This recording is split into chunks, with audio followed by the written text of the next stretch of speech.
Nacional da Torre do Tombo, em Lisboa, está guardado um dos mais incríveis tratados históricos. Há mais de 500 anos, em 1494, Portugal e Espanha dividiam o mundo. A 370 léguas das ilhas de Cabo Verde era traçado um meridiano que delimitava zonas de influência. As terras e os mares a leste seriam de Espanha, as terras e os mares a oeste seriam de Portugal.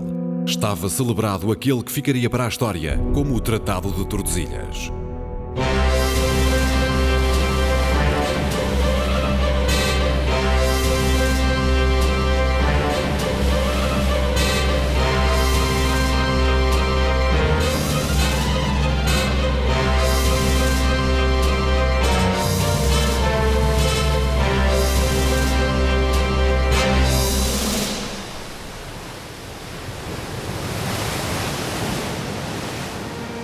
Portugal, um pequeno reino situado no extremo sul da Europa, lançava-se à conquista dos mundos, quebrando barreiras físicas e psicológicas até então intransponíveis.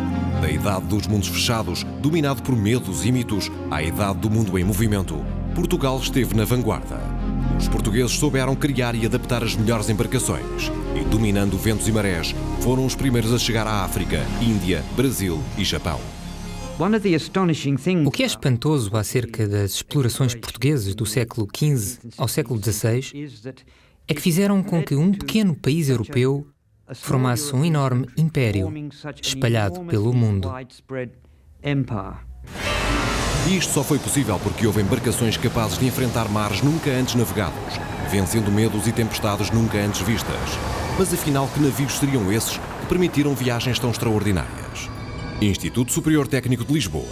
Nuno Fonseca é engenheiro naval e dirige um trabalho de investigação que pretende revelar como seria uma embarcação que fazia as mais longas viagens dos descobrimentos portugueses. Portanto, é evidente que Portugal, nesta altura, dominava a tecnologia de construção naval. Estes navios eram dos mais avançados que faziam naquela altura. Eram tecnologia de ponta.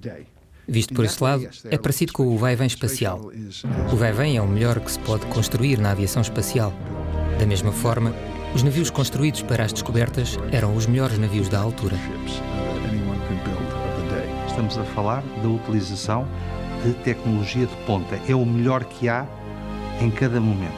Simplesmente uma coisa é ir para o espaço com a parafernália imensa de computadores atrás e com uma capacidade de programação e preparação das viagens que existe hoje em dia, e outra coisa é ir para o mar no século XVI. Era muito mais difícil a vida a bordo dos navios veleiros no século XVI do que viver a bordo do Space Shuttle.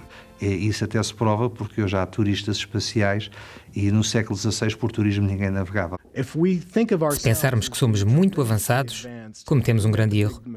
Porque se recuarmos 500 anos, percebemos que houve uma capacidade extraordinária das pessoas para pegar na tecnologia contemporânea e usá-la de uma forma que lhes permitiu fazerem coisas que nenhum de nós poderia fazer hoje. Empreendimento organizado de descobrimento a longo prazo, o feito dos portugueses foi mais moderno, mais revolucionário do que as largamente celebradas proezas de Colombo. Não existe uma única pessoa entre nós que hoje seja capaz de fazer o que um navegador português conseguiu fazer há 500 anos. Apesar de terem dado início a uma época fabulosa de descobrimento e exploração do mundo, os navios dos descobrimentos são quase totalmente desconhecidos. Hoje, sabe-se mais sobre os navios de há 2000 anos do que sobre os navios dos séculos XV e XVI. Porquê? Não há quase nada escrito acerca da construção dos navios da Idade Média. As pessoas não escreviam acerca de como se faziam as coisas.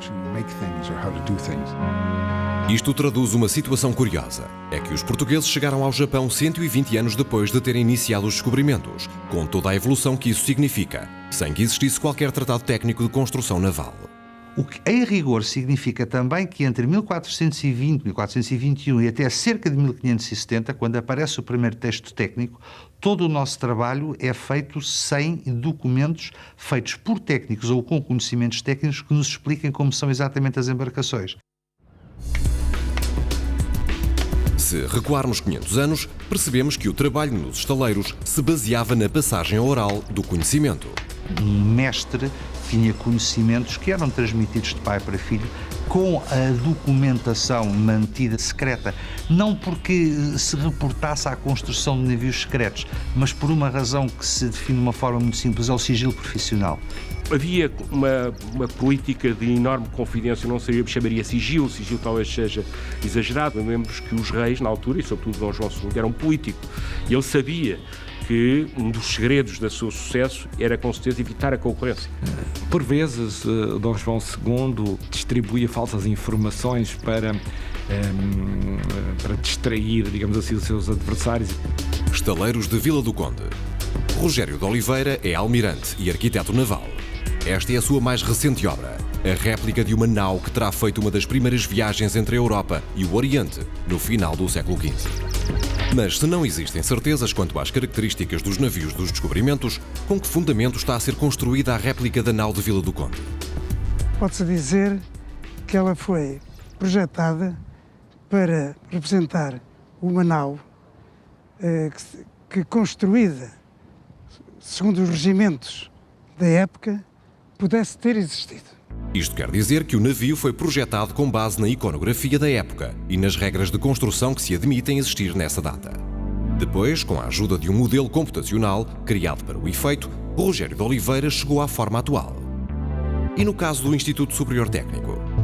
Por um lado, estamos a utilizar vestígios arqueológicos de uma nau da Índia que foi encontrada à entrada do Rio Tejo. Por outro lado, estamos a utilizar os tratados de construção naval dos finais do século XVI e início do século XVII. No entanto, estamos a desenvolver trabalho também com os modelos computacionais mais avançados que existem neste momento.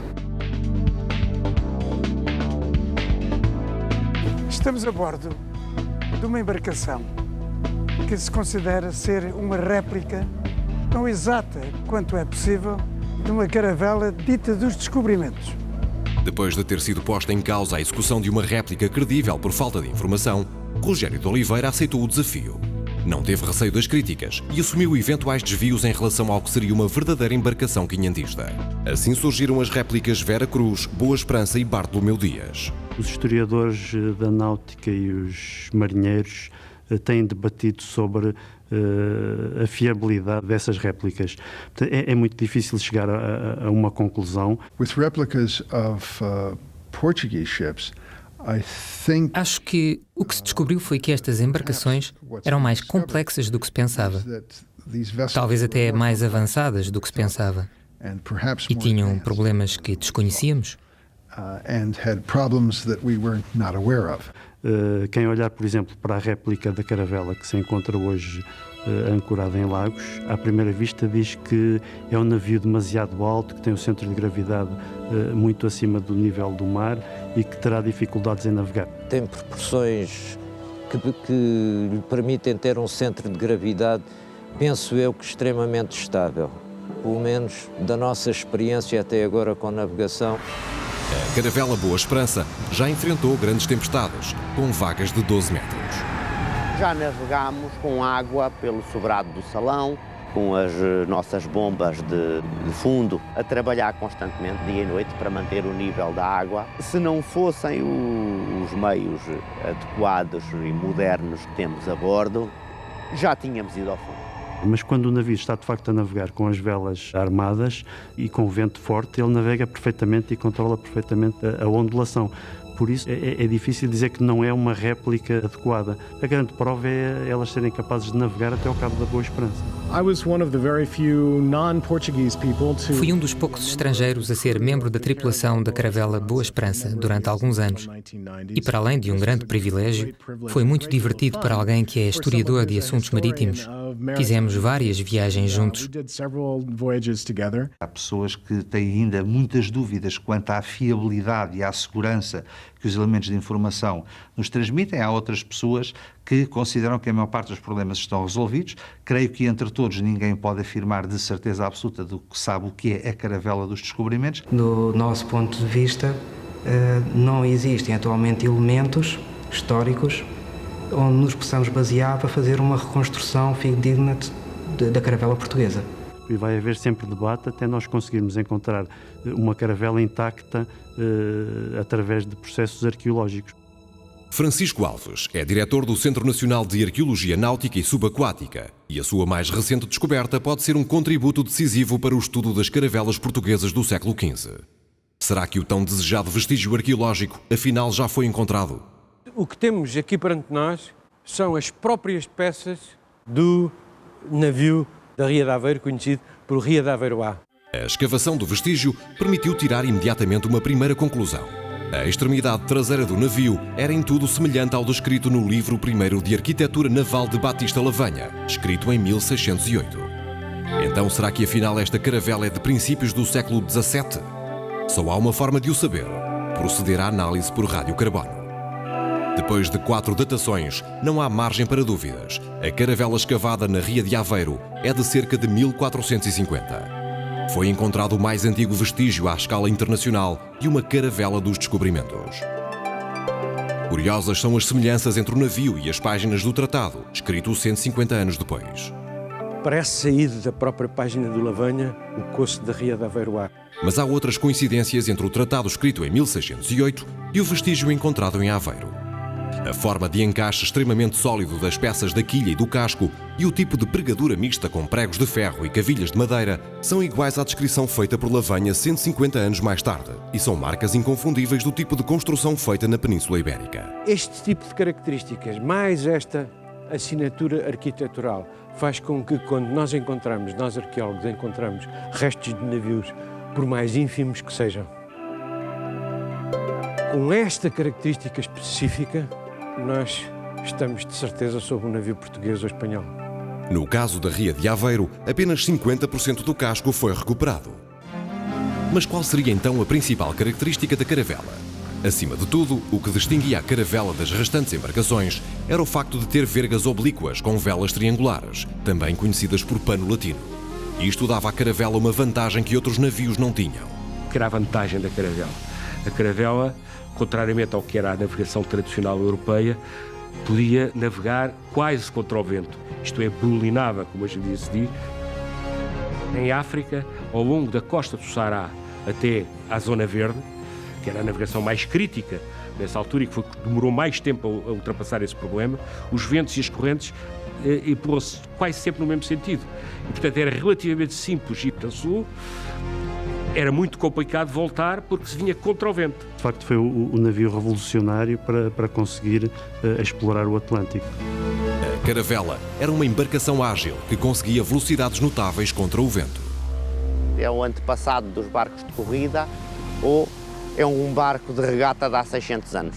Bem, esta caravela chegou a atingir 9 nós. E no passado há registro das caravelas de atingirem 6, 7, 8 nós. Dos navios de grandes dimensões estavam provavelmente entre os mais rápidos dos séculos XV e XVI.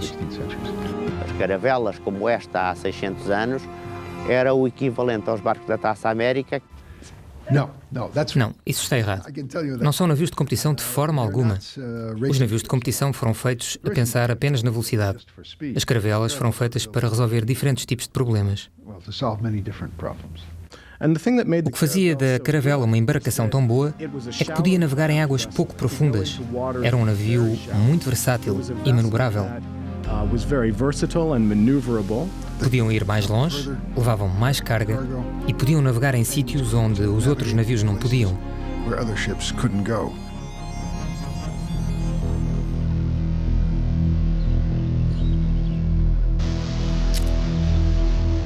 O que será que está para além do que os nossos olhos veem? O perigo espreita a cada canto. Há o medo, mas também o espanto e a admiração pelo desconhecido. A descoberta de novas raças e de novas culturas.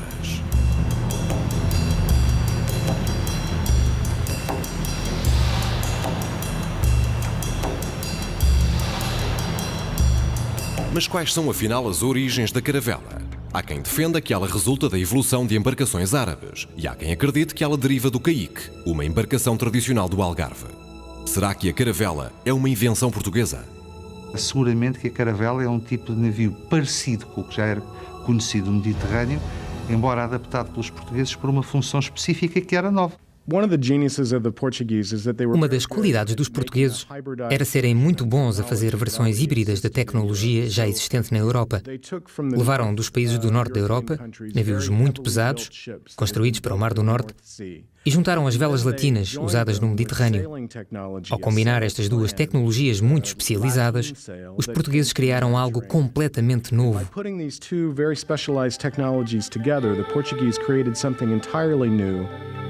O método português de construção do casco confirmou-se na caravela encontrada na Ria de Aveiro.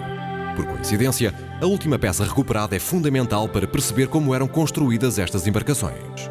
E a caverna mestra é a base da filosofia construtiva da tradição ibero-atlântica herdada do Mediterrâneo.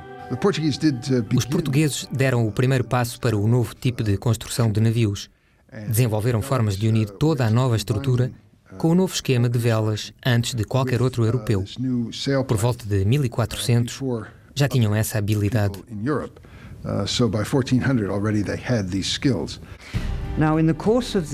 No decorrer do século XV, os portugueses, primeiro sob o comando do infante Dom Henrique e mais tarde especialmente sob o comando de Dom João II, conseguiram começar a dominar o Atlântico Sul, que era uma área totalmente desconhecida para os navegadores antes desse período.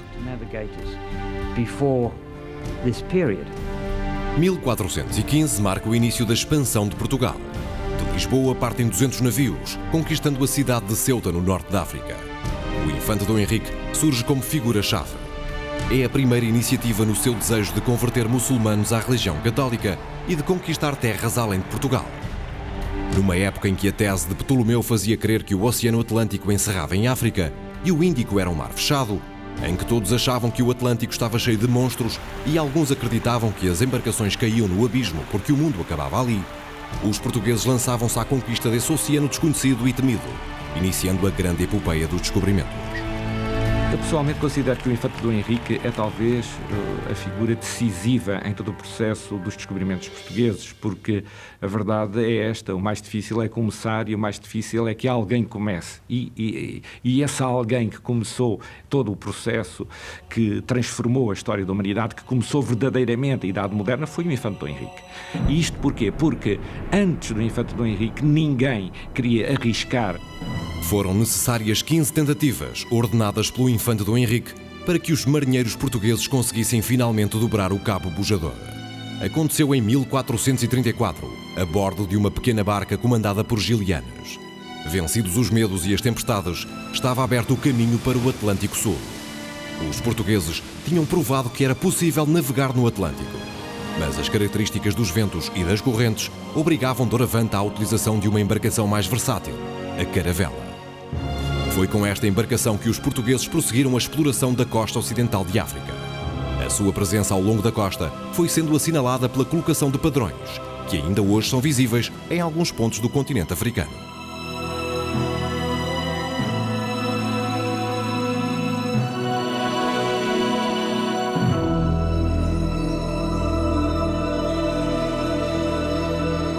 Os portugueses desceram aos poucos pela costa a cada ano que passava, descobrindo algo próximo de 300 km por ano.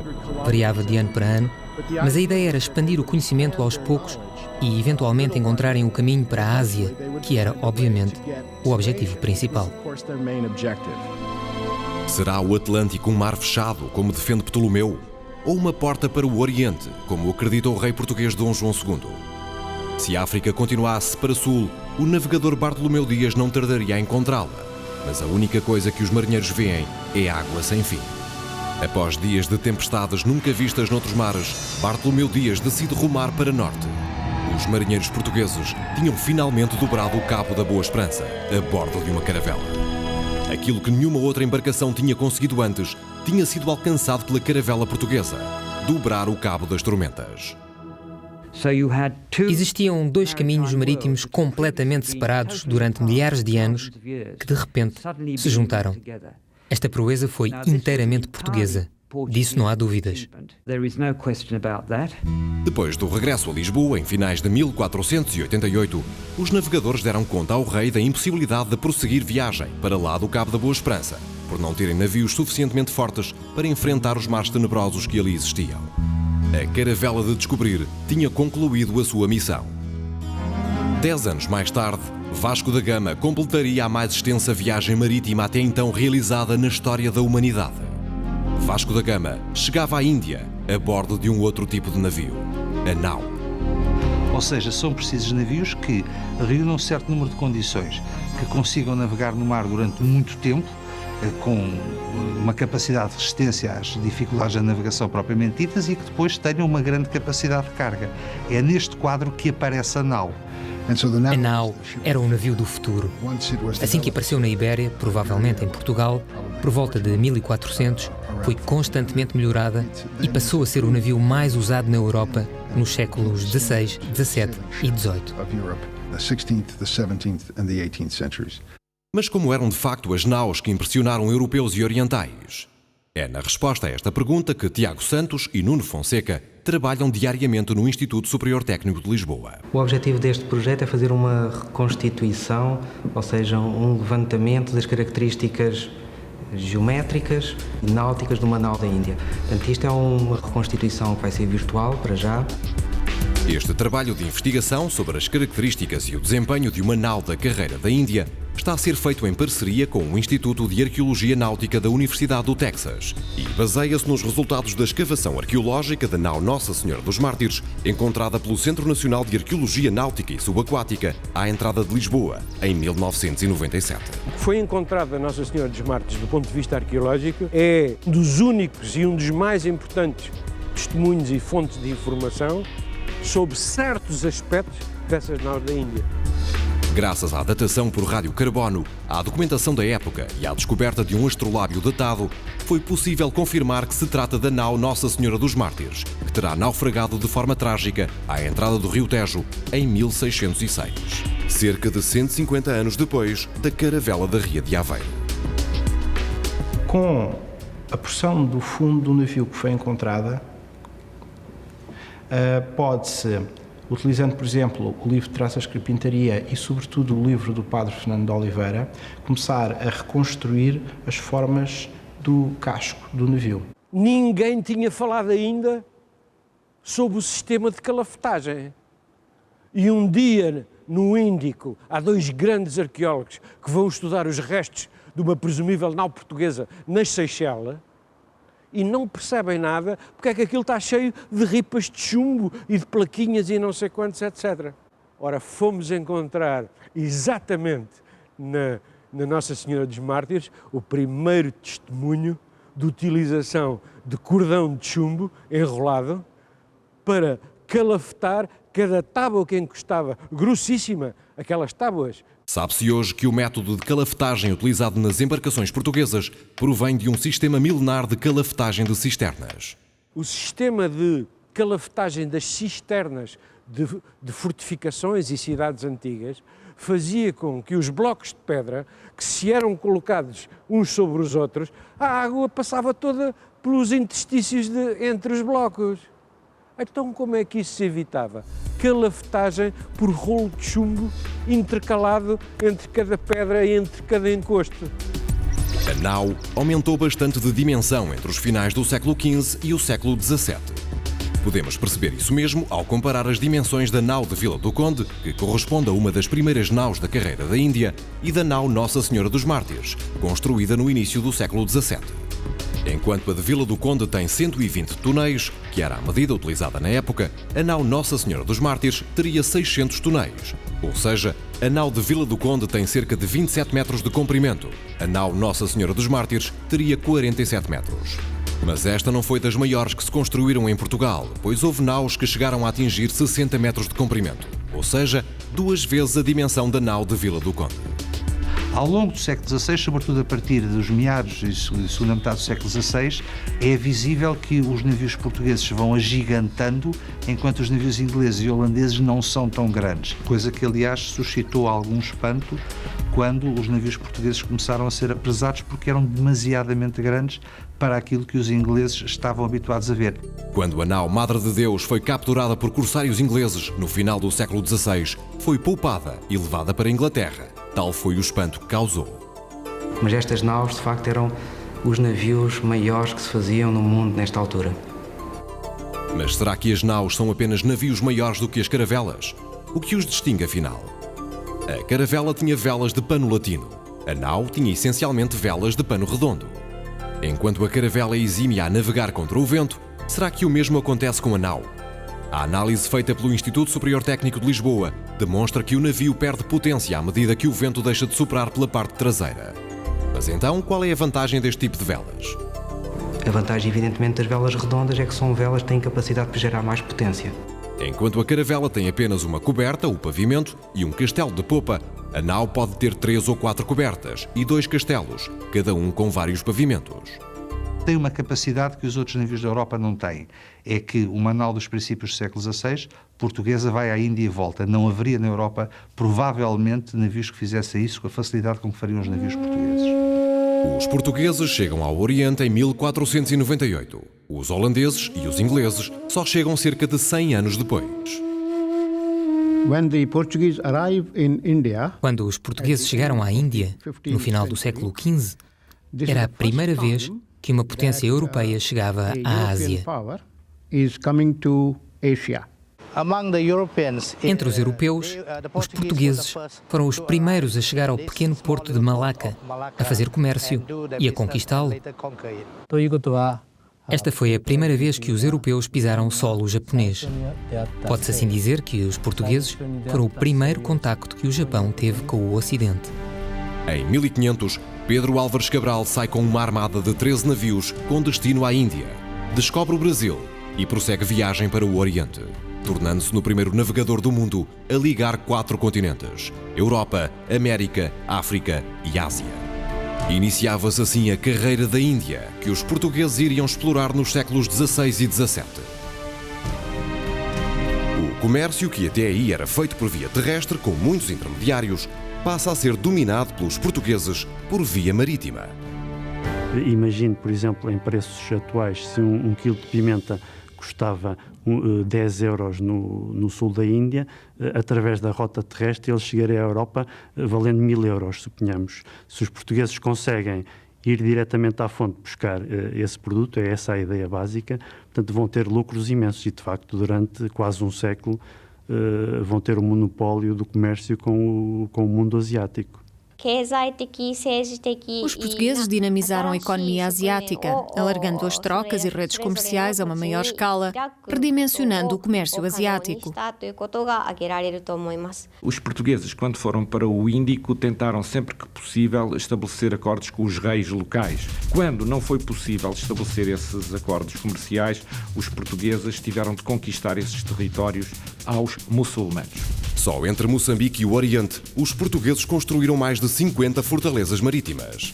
Hormuz, no Irão, Goa, na Índia e Malaca, na Malásia, foram pontos-chave que o estratega português Afonso de Albuquerque conquistou no início do século XVI. Nessa época, Malaca era o porto mais movimentado da Malásia, incluindo Singapura. Era o centro do comércio, portanto todos vinham negociar a Malaca. Eu diria que o que Singapura é hoje, Malaca era nessa época a cidade mais importante.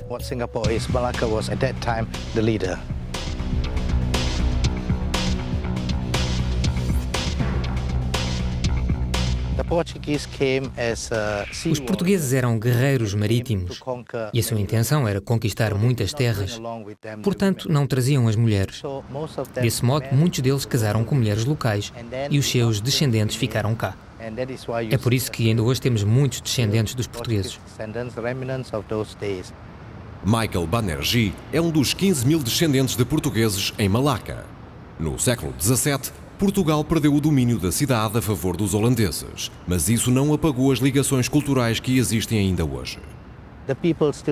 As pessoas continuam a falar português. Falam português crioulo, que é o português parecido com o de há 500 anos. Podem considerar-nos um museu vivo. Será que a réplica que existe no porto de Malaca tem alguma ligação às naus portuguesas de há 500 anos? Ali podem ver uma réplica de um dos navios portugueses que veio com a frota de Afonso de Albuquerque. Esta réplica foi construída pelo Estado em memória da frota que conquistou Malaca. Uma das maiores naus que os portugueses terão construído foi precisamente a que fazia a rota comercial entre Goa, Malaca, China e Japão e que ficou conhecida como a Nau do Trato. A verdade é que não houve nunca uma potência asiática capaz de atacar e conquistar um destes navios. Até ao final do século XVII, só perdemos 4 desses navios e todos por causas meteorológicas. No Museu Nacional de Arte Antiga, em Lisboa, estão alguns dos mais belos exemplares de biombos Nambã. Através deles, é possível testemunhar o espanto que terão causado a Nau do Trato e os portugueses quando chegaram ao Japão em 1543. Estas são das mais emblemáticas obras de arte japonesas que traduzem o ponto de vista nipónico sobre a chegada de um povo até então desconhecido. A chegada dos portugueses ao Japão é um acontecimento revolucionário do ponto de vista da história nipónica. Para os japoneses, até essa altura, além do Japão, o mundo era apenas constituído pela Grande China e pela longínqua Índia, ou seja, desconhecia-se completamente a existência de um continente chamado Europa. Havia até uma expressão para se referir ao mundo exterior que era Sankoku, quer dizer 3 países.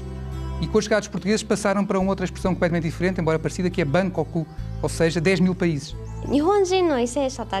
Os governantes japoneses ficaram tão impressionados com as naus portuguesas que todos quiseram adquirir essa tecnologia de construção naval. A conjugação entre as fortalezas e os navios fazia com que um pequeno número de pessoas, como eram os portugueses, pudessem ter domínios estratégicos numa população vastíssima, num território vastíssimo como é a Ásia. Nós muitas vezes esquecemos que a população do nosso país, nessa altura, era pouco mais de 1 milhão de habitantes. E na outra parte da Península Ibérica, os espanhóis tinham cerca de 5 ou 6 milhões de habitantes. E que nas Ilhas Britânicas haveria talvez 10 milhões de habitantes. E que na França haveriam 14 milhões. Todos os anos saía uma armada com destino à Índia, muitas vezes com mais de uma dezena de navios. Isto significava a partida de 2.000 ou 3.000 pessoas de uma só vez. Num desses grandes navios, numa dessas grandes naus, às vezes perdia-se uma vila ou uma aldeia portuguesa com a quantidade de pessoas que morria, por exemplo, numa dessas embarcações. Houve momentos em que terá sido muito difícil completar a tripulação dos navios, pelo que chegaram a ir às prisões buscar marinheiros para encher as naus da Índia. Há quem diga que foi o que aconteceu com a armada de Afonso de Albuquerque. Uma viagem de ida e volta à Índia demorava aproximadamente 1 ano, o que muitas vezes dificultava a vida a bordo. O jogo acabou mesmo por ser proibido, pois era muitas vezes motivo de confronto. Crimes que existissem a bordo eram severamente punidos pelo comandante. Em casos extremos de crimes de alguma gravidade, podiam enforcar os prevaricadores nas vergas do navio. Pode-se dizer que uma nau da carreira da Índia era uma amostra de uma cidade, pois podia transportar até 800 pessoas de todos os escalões sociais. Uma procissão, um teatro ou mesmo uma simulação de tourada. Tudo podia acontecer dentro de uma nau a caminho do Oriente. Segundo a investigação de Tiago Santos, a área total disponível do navio é de 913 metros quadrados, o que quer dizer que cada pessoa dispõe de menos de 2 metros quadrados durante 6 meses. Isto apenas na viagem para a Índia, pois na viagem de regresso, parte deste espaço seria ocupado com carga. A maioria dos marinheiros e passageiros de classe baixa dormiam a maior parte das vezes no convés ou junto com a carga. Sem casas de banho e com animais vivos a bordo, as condições de higiene eram muito precárias. O biscoito era a base da alimentação e a água, que acabava por se deteriorar, era muitas vezes fonte de doenças. A falta de alimentos frescos conduziu ao aparecimento de uma doença até então desconhecida, o escorbuto. Como se pode escapar da morte que espera a tantos portos e que tem tantos laços quantos palmos há de Portugal a esta Índia?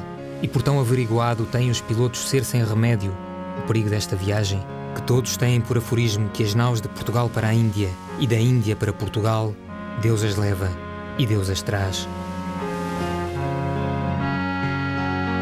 Sabe-se hoje que naufragaram mais de 330 naus da carreira da Índia, a maior parte no regresso a casa.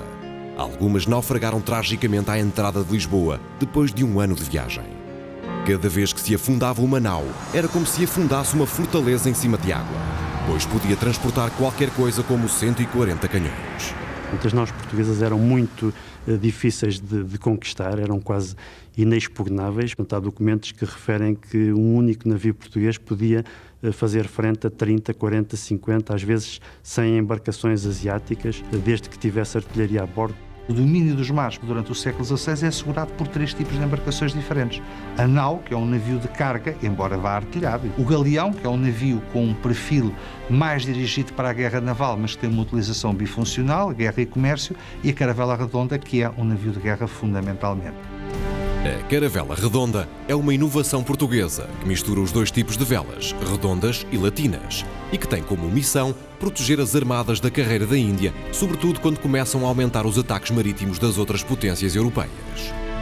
No século XVI, o desenvolvimento da artilharia portuguesa acompanhava a evolução dos navios e era considerada a melhor do mundo. Numa época em que a artilharia era toda de carregar pela boca, os portugueses começaram a utilizar nas embarcações artilharia de carregar pela culatra. Qual era a vantagem? Tinha uma velocidade de tiro 6 vezes mais rápida. Com este sistema, isto passou a ser uma inovação, um avanço tecnológico que podemos dizer com 300 anos. Porque se pensarmos que em 1815, portanto já no século XIX, na Batalha do Waterloo, toda a artilharia era de carregar pela boca. É notável que no século XVI se tenha concebido um sistema destes. Ainda hoje, na escola primária, todos os japoneses ouvem logo falar dos portugueses por isto mesmo, porque foram os portugueses, com a sua chegada, que trouxeram instrumentos tão importantes como a espingarda. E aqui, se querem termos uma noção muito clara, é bom não esquecer que a pólvora foi inventada na China. Mas a chegada de uma arma que dispara com o uso da pólvora é feita pelos portugueses que deram a volta ao mundo para chegar ao Japão. A chegada das armas de fogo alteraria radicalmente a configuração política do meu país e contribuiria decisivamente para a unificação do mesmo. A chegada dos portugueses ao Japão representa, indiscutivelmente, o segundo grande salto tecnológico que o Japão deu desde o início da sua história. Os portugueses de então possuíam um nível tecnológico muito avançado, principalmente no que diz respeito à tecnologia náutica e à cartografia. O primeiro mapa-mundo rigoroso que existe, que é feito com base nesse levantamento costeiro, feito essencialmente por portugueses, é o chamado mapa de Cantino, de 1502, que na aparência é um mapa moderno. Esse mapa de Cantino só conhecemos hoje em dia por uma razão, é que era um mapa de um espião. O Porto de Lisboa era frequentemente visitado por espiões, enfim, da vizinha Castela, por espiões vindos de Itália, enfim, no caso do célebre Cantino, que conseguiu ter acesso ao mapa padrão português. Portanto, Cantino não era o nome do autor do mapa, mas sim do espião que trabalhava ao serviço de um duque italiano. Nos séculos XV e XVI, os cartógrafos portugueses eram dos mais cobiçados da Europa, fruto dos conhecimentos que iam adquirindo sobre novas terras e do rigor que aplicavam nas cartas.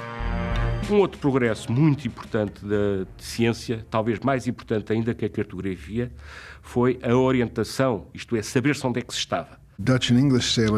Os marinheiros holandeses e ingleses não tinham os navios nem o sistema de navegação que os portugueses tinham. Por exemplo, não conseguiam medir a latitude e os portugueses já o faziam em meados do século XV. E para isso começaram a usar instrumentos de navegação que foram adaptações para o mar daquilo que já se usava em terra para funções geodésicas. E o primeiro instrumento foi o quadrante. Quadrante, astrolábio náutico e balestilha, instrumentos que os portugueses adaptaram da terra para o mar. A partir da posição da estrela polar ou do Sol, podiam navegar longe da costa, sem se perderem. A navegação que o Vasco da Gama faz pelo Atlântico Sul é, de facto, uma das navegações mais extraordinárias que alguma vez na história se fez, porque, como digo, foi com certeza a primeira vez que alguém fez uma navegação que não fosse simplesmente a direito durante 3 meses sem ver costa e sem se perder. Implicou com certeza um grande esforço científico anterior e, sobretudo, muita coragem do rapaz de 27 anos, que era a idade que Vasco da Gama tinha. Já sabemos que a nau apenas atingia a performance desejada se tivesse vento pela popa, isto é, pela parte de trás. Ora, para que isso acontecesse, era necessário escolher a melhor rota para chegar à Índia. Por isso, as naus deveriam sair de Lisboa em março para que as condições fossem as mais favoráveis. O navio devia seguir junto à costa ocidental de África até sul de Cabo Verde. Nesta zona, os ventos predominantes são aqui ventos do nordeste e, portanto, o navio fazia este percurso com o vento pela popa e pela alheta, portanto, ventos favoráveis. Junto ao Equador, existe uma zona de calmarias. Por isso, os navegadores portugueses tinham de fazer uma alteração de rumo. A solução era atravessar o Atlântico em direção ao Brasil. E faziam isto com o objetivo de começar aqui a apanhar os alícios de Sueste, aproximadamente de lado, ou seja, de través. Quanto mais a sul conseguissem chegar, mais segura era a viagem. Acontecia por vezes que os navios subiam demasiado ou chegavam ao Brasil tarde demais. E nesses casos, os ventos alísios passavam a ser desfavoráveis. E quando isso acontecia, os navios eram empurrados para junto aqui da costa do Brasil, a norte, e umas vezes ficavam ali, esperavam ali que o inverno passasse, outras vezes acontecia mesmo voltarem para Lisboa. A travessia do Atlântico era a parte mais complicada da viagem e aquela que exigia mais perícia dos navegadores portugueses. O problema que eventualmente podia acontecer aqui a passar o Cabo da Boa Esperança era apanharem tempestades violentas. Se a estimativa da latitude não fosse bem feita e se os navegadores descessem demasiado para sul, seriam apanhados por ventos e tempestades cada vez mais fortes. Idealmente, os navios deviam passar o Cabo da Boa Esperança em junho, para poderem apanhar os ventos favoráveis da monção que os conduziria até à Índia. O regresso ideal seria por volta de dezembro, janeiro, pois é a época do ano em que o regime de ventos é contrário ao da monção, empurrando os navios para sul. E finalmente, para chegar a Lisboa, o navio teria que fazer uma volta pelo Atlântico até junto dos Açores, para junto aos Açores mais uma vez apanhar vento favorável. Pois se os navios tentassem fazer a viagem de regresso junto à costa ocidental de África, o navio apanharia vento pela frente e não conseguiria finalizar a viagem. Os pilotos, muitos deles não sabiam ler e alguns sabiam contar mal. O que eles tinham que saber fundamentalmente é saber somar e subtrair, porque a sua cultura era muito pequena. Mas a sua experiência era impressionante. Perdemos a capacidade para navegar um navio usando apenas uma ampulheta e guiando-nos pela posição do Sol e das estrelas. Perdemos a capacidade de ler o mar, tal como esses navegadores o faziam. Se agora for à fragata Álvares Cabral ou à Vasco da Gama, o que vê é os oficiais e os sargentos e as praças dentro de um compartimento, com ar-condicionado ou aquecido, e praticamente não têm contacto com o vento. Todo o ar que nós respiramos dentro do navio é filtrado e é monitorizado de forma a garantir uma qualidade ambiental muito elevada. E porquê? Porque também não precisam de estar cá fora, porque têm o GPS, esses instrumentos todos que lhes permitem saber a posição instantaneamente, não é? Nós, a bordo deste navio, temos 5 radares. Para além desses radares, temos guerra eletrónica. Temos equipamentos que escutam os sons debaixo d'água. E o modo de comunicarem correspondia a sinais luminosos ou a sinais sonoros. Sinais luminosos feitos com lanternas e também sinais acústicos que eram feitos com peças de artilharia. Ainda tenho embarcado 2 helicópteros que funcionam como braços armados e braços de sensores que nos estendem a minha capacidade para além dos 400 km a partir do navio. Naquela altura havia batéis, havia pequenas embarcações a bordo dos navios que faziam às vezes o helicóptero. Assim como a fragata Vasco da Gama é hoje o local com mais tecnologia por metro quadrado em Portugal, também as caravelas e naus eram o mais avançado tecnologicamente nos séculos XV e XVI. Mas enquanto numa fragata do século XXI, 2 turbinas de avião fazem mover o navio, numa embarcação dos séculos XV e XVI, era a força dos braços que fazia mover o leme e que erguia velas com 2 ou mesmo 4 toneladas de peso. Enquanto uma nau demorava 6 meses a chegar à Índia. Este navio, para chegar à Índia, partindo de Lisboa, executando uma navegação parecida com a de Vasta Gama, demoraria entre 20 a 25 dias a chegar a Calcute. As frágeis caravelas que passaram o mítico e temido Cabo das Tormentas e as naus que abriram caminho até ao outro lado do mundo era o que de mais avançado se fez no seu tempo para cumprir a grande aventura dos oceanos. O que descobriram estava para lá da imaginação. Começamos a ter um conhecimento direto de novos povos, novas ideias, novas culturas, novos animais, novas religiões, que podemos observar e comparar com as provas antigas e ver onde estavam erradas. Portanto, existe uma parte importante do Renascimento para a qual as viagens portuguesas contribuíram muito.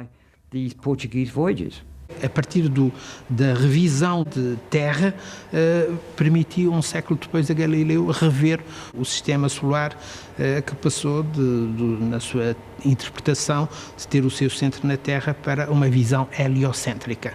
Sem os descobrimentos portugueses, esses trabalhos de Copérnico, de Kepler e de Galileu também não seriam possíveis. A partir das informações transportadas pelas embarcações portuguesas, artistas europeus passaram a introduzir novos elementos na sua arte.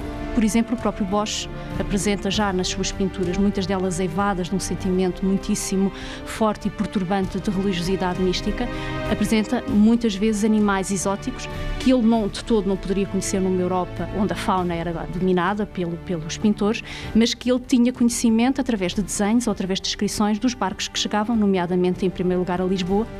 Ao mesmo tempo que as caravelas e naus avançavam na descodificação do novo mundo, a botânica, a zoologia, a linguística, a geografia, a cartografia, a astronomia e a arte foram consideravelmente enriquecidos.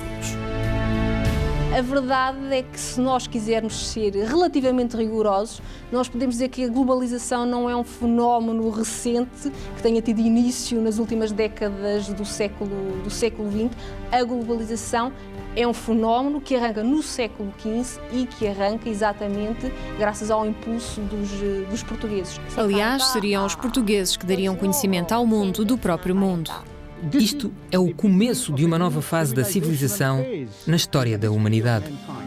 O Homo sapiens existe na Terra há 100 mil anos.